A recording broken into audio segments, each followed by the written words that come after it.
Hello everyone. आज मैं आपको बताने वाला हूँ कि जब हम विंडोज़ को बाईपास करते हैं तो मैंने यहाँ पे विंडोज़ 11 26H2 को इंस्टॉल किया था। जब हम विंडो को बाईपास करते हैं तो हम OOBE एक बाईपास कमांड है, उस कमांड को हम रन करते हैं। तो OOBE बाईपास यहाँ पे लिखेंगे हम और बाईपास NRO और एंटर प्रेस करेंगे। एंटर प्रेस करते ही हमारे पास यहाँ पे कुछ एरर आते हैं। जैसे ये एरर हमारे पास आ रहा है, bypass is not recognise as internal और एक्सटर्नल कमांड।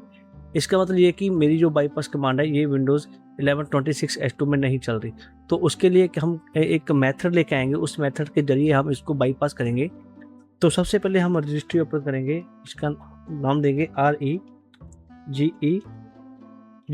तो इतना देने के बाद हम एंटर प्रेस करेंगे तो हमारे पास यहाँ पर रजिस्ट्री ओपन हो जाएगी। रजिस्ट्री ओपन होने के बाद हम जाएंगे हाई लोकल मशीन के ऊपर, चले जाना आपने, ये पाथ है। और उसके बाद हम जाएंगे सॉफ्टवेयर के अंदर। सॉफ्टवेयर के अंदर के जाने के बाद हमको मिलेगा यहाँ पे माइक्रोसॉफ्ट। फिर हम जाएंगे विंडोज़ के अंदर, माइक्रोसॉफ्ट के को एक्सपेंड करेंगे और नीचे स्क्रॉल करते जाएंगे तो आपको यहाँ पे मिलेगा विंडोज़ पे क्लिक करेंगे। विंडोज़ पे क्लिक करने के बाद आपको जाना पड़ेगा करंट वर्जन पर। करंट वर्जन पर जाएंगे तो अब आपको यहाँ पे मिलेगा OOBE। एक OOBE का एक फोल्डर बनेगा जो यहाँ पे एक नाम है जिसको OOBE कहेंगे। तो मैं इसको सर्च करूँगा OOBE, तो ये मेरे पास यहाँ पे फोल्डर आ जाएगा OOBE। तो ये जो OOBE ये फोल्डर है ये हमें रजिस्ट्री के अंदर होना चाहिए। अब हम इस पर क्लिक करेंगे तो हम यहाँ पे राइट क्लिक करेंगे और राइट क्लिक करने के बाद हम यहाँ पे न्यू एक रिवार्ड्स बनाएंगे 32 बिट का, ये वाला। एंड इसका नाम देंगे हम बाईपास, बी बड़ा रखेंगे हम और BY और PASSNRO। तो हम इसका ये नाम देंगे, बाईपास करेंगे तो हम इस जो NRO को उसको भी हम बड़ा कर देते हैं NRO, और बाईपास है वो उसको हम सारा से मार करेंगे बाईपास P डाल के, और इसको हम डबल क्लिक करेंगे। डबल क्लिक करने के बाद हम इसकी वैल्यू 1 देंगे और ओके पे क्लिक करेंगे। ये हम क्या करेंगे कि रजिस्ट्री के अंदर मैंने बाईपास की एक कमांड लगाई है और अब इसको मैं क्लोज करूँगा। यहाँ पे क्लोज करने के बाद अब मैं सिस्टम को शट डाउन करूँगा। शट डाउन करने के लिए हम कमांड लगाएंगे shut down space -R space -T and space 1 और एंटर प्रेस करेंगे। एंटर प्रेस करने के बाद मेरा सिस्टम यहाँ पे ऑटोमेटिकली यहाँ पे शट डाउन हो जाएगा इस कमांड के जरिए।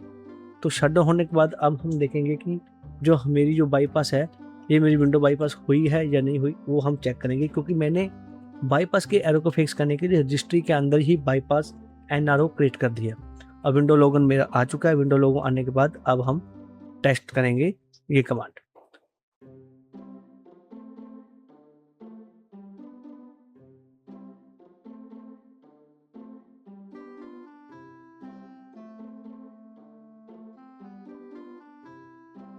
तो इसके बाद देखिए मेरा यहाँ पे बाईपास हो चुका है विंडो। बाईपास होने के बाद अब हम यहाँ पे कोई नाम दे देंगे। अगर आपको कोई नाम देना तो हम इसको एक और स्किप करेंगे। स्किप करने के बाद अब आपके पास जो लेट्स कनेक्टेड का जो इंटरनेट वाला ऑप्शन है वो हमारे पास आना नहीं चाहिए, क्योंकि मैंने इसको बाईपास कर दिया। अब मैं पर्सनल पर जाऊँगा एंड उस पर नेक्स्ट पे क्लिक करेंगे। नेक्स्ट पे क्लिक करने के बाद अब फिर से जो चेकिंग फॉर विंडोज़ मेरा अपडेट आ चुका है। तो ये एक बाईपास हो चुका है और एंटर, अब यहाँ पे कोई नाम दे देंगे। यूज़र का नाम देकर हम इसको बाईपास कर सकते हैं। तो ये था मेरा पहला मेथड जिससे मैंने विंडोज़ को यहाँ पे बाईपास कर दिया है। अब इसके बाद हम यूज़र पर जाएंगे तो इसके लिए हमें एक यूज़र वगैरह जो बनाना पड़ता है उसको हम कैसे बनाएंगे, उसको यहाँ तक लाने के लिए आपको यहाँ पे कमांड है वो लगानी पड़ेगी। तो मैं यहाँ पे शिफ्ट प्रेस F10 करूँगा तो यहाँ पे मैं कमांड लगाऊंगा जिसका नाम है start ms -CSX and semicolon local only.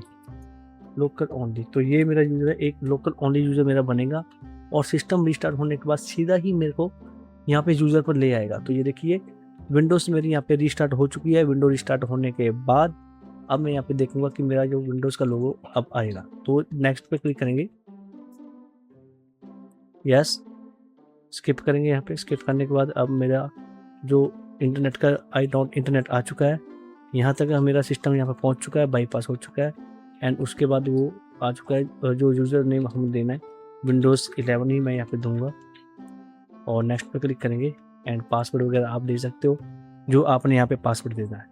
तो ये मेरा लोकल यूज़र यहाँ पे बन चुका है। नेक्स्ट नेक्स्ट नेक्स्ट एक्सेप्ट करने के बाद मेरी जो विंडो है बाईपास हो चुकी है और यहाँ पे विंडो 11 मेरी यहाँ पे ओपन हो चुकी है। विंडो 1126H2 मान लो यहाँ पे ओपन कर लेंगे। पहले हम OOBE वाला जो बाईपास है वो लगा कर देख लेंगे, NRO एंटर। अब ये यहाँ पे फिर नहीं आया तो मैं क्या करूँगा, सेकंड मेथड जो है उसको मैं करूँगा, रजिस्ट्री पे जाऊँगा। रजिस्ट्री पे जाने के बाद अब आपको रजिस्ट्री यहाँ पे ओपन हो जाएगी, वो सेम प्रोसेस ही है। तो उसके लिए हाई लोकल मशीन पर जाना पड़ेगा एंड उसके बाद हम जाएंगे सॉफ्टवेयर के ऊपर। सॉफ्टवेयर के ऊपर जाने के बाद अब हमें मिलेगा माइक्रोसॉफ्ट, नीचे स्क्रॉल करेंगे माइक्रोसॉफ्ट, उसके बाद नीचे स्क्रॉल करते जाएंगे तो विंडोज़ मुझे यहाँ पे मिलने वाला है जिसका नाम है विंडोज़। इसमें क्या होगा कि पहले मैंने यूज़र बनाना पड़ता, लेकिन इसमें मेरे को यूज़र वगैरह नहीं बनाना पड़ेगा, सीधा ही मैं इसको बाईपास करने वाला हूँ। विंडोज़ के ऊपर फिर हम क्लिक करेंगे वर्जन, करंट वर्जन के ऊपर हम क्लिक करेंगे। यहाँ पे मेरे पास आएगा current version, Windows, Microsoft Windows and उसके बाद करंट वर्जन।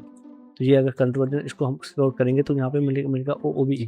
तो मैं यहाँ पे सर्च कर लेता हूँ, नीचे OOBE मेरा आ चुका है। अब हम न्यू क्लिक करेंगे, न्यू रिवार्स 32 फिर से हम क्लिक करेंगे यहाँ पे एंड उसका मैं जो नाम देने वाला हूँ रिवार्स 32 का, यहाँ पे इसको कट कर देते हैं। कट करने के बाद इसका नाम देंगे हाइड वायरलेस सेटअप OEB। तो इससे क्या होगा कि हमारा जो वायरलेस जो सेटअप है वो हमारा हाइड हो जाएगा। तो ये नाम है इसका। तो मैं इसका नाम जो आपको स्क्रीन पर शो कर दूंगा, हम क्या इसका नाम देने वाले हैं। तो मैं यहाँ पे करूँगा हाइड, इसका नाम है हाइड, HIDE हाइड। जैसे जैसे मैं स्पेलिंग यहाँ पे डाल रहा हूँ वही स्पेलिंग आपने यहाँ पे डालने हैं। सेटअप OOBE एंटर प्रेस करेंगे, एंटर फिर से इसकी वैल्यू 1 देंगे और ओके पे क्लिक करेंगे। ये हमारी पहली जो कमांड है जिसको हाइड करेंगे OOB से वायरलेस को, जो वायरलेस मेरा कनेक्ट होगा वो भी मेरा यहाँ पे हाइड हो जाएगा। अब इतना करने के बाद फिर से हम इसको क्लोज करेंगे। क्लोज करने के बाद अब हम यहाँ पे सिस्टम को रिस्टार्ट करेंगे। वही कमांड हम लगाएंगे, शट डाउन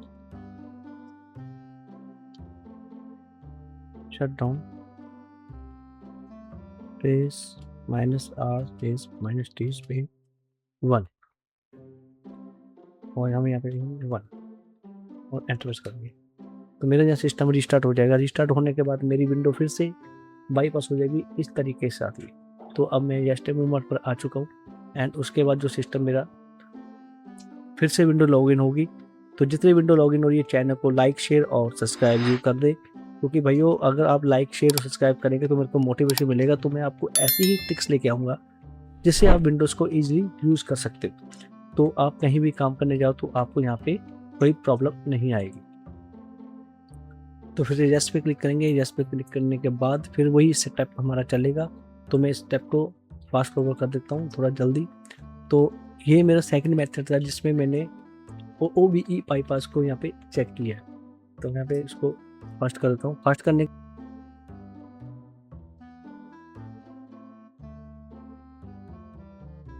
मेरा यहाँ पे जो विंडोज़ है वो मेरा ओपन हो चुका है। तो ये OOBE से मैंने दोनों जो मेथड आपको दिखा दिए।